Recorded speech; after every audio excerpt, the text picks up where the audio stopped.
Accounts और financial management में हम एक रेशियो पढ़ते हैं जिसे बोलते हैं करंट रेशियो। तो आइए जानते हैं क्या है ये करंट रेशियो। तो बेसिकली ये एक फाइनेंशियल मीट्रिक है, यानी कि ये वित्तीय मापक है जिसमें हम किसी भी ऑर्गेनाइजेशन की शॉर्ट टर्म लिक्विडिटी पोजीशन को चेक करते हैं, जांचते हैं। इसे कैलकुलेट करने का बड़ा ही सिंपल फार्मूला है। ये कैसे कैलकुलेट होता है? ये इसका फार्मूला होता है current assets upon current liabilities, यानी कि current asset divided by current liabilities. तो करंट असेट्स में क्या क्या चीज़ें आएंगी?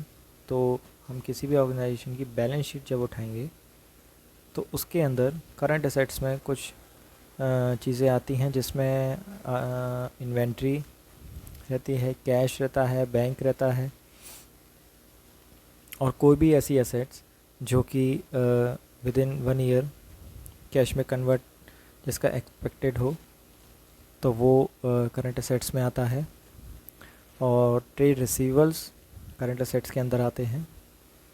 और अब हम देखते हैं करंट लायबिलिटीज़ में क्या क्या चीज़ें आती हैं। तो करंट लायबिलिटीज़ में जो आती हैं वो होती हैं ट्रेड पेबल्स होते हैं, और शॉर्ट टर्म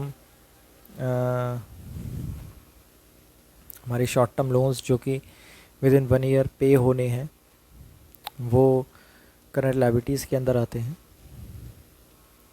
तो इस तरीके से इन वैल्यूज़ को कैलकुलेट करके हम करंट रेशियो किसी भी कंपनी का निकाल सकते हैं। अच्छा, इसका फ़ायदा क्या है? इसके इंडिकेशन क्या है? यानी कि करंट रेशियो यदि 1 होता है या 1 से ऊपर होता है तो उसे बेहतर माना जाता है। वो क्यों? क्योंकि हम फार्मूले से इसमें देख सकते हैं। फार्मूला क्या है? Current assets upon current liabilities. यानी कि अगर ये वैल्यू इसकी वैल्यू 1 से ऊपर आती है तो इसके अंदर हम ये देख सकते हैं कि हमारी जो करंट लायबिलिटीज़ हैं उसको पे करने की क्षमता हमारी करंट असेट्स रखती है। लेकिन यही वैल्यू जब 1 से नीचे आती है तो ये बड़ा ही चिंता का विषय बन जाता है उस ऑर्गेनाइजेशन के लिए, उस ऑर्गेनाइजेशन के मैनेजमेंट के लिए, कि उसकी जो शॉर्ट टर्म लायबिलिटीज़ हैं वो भी पे होने की स्थिति में अभी नहीं है।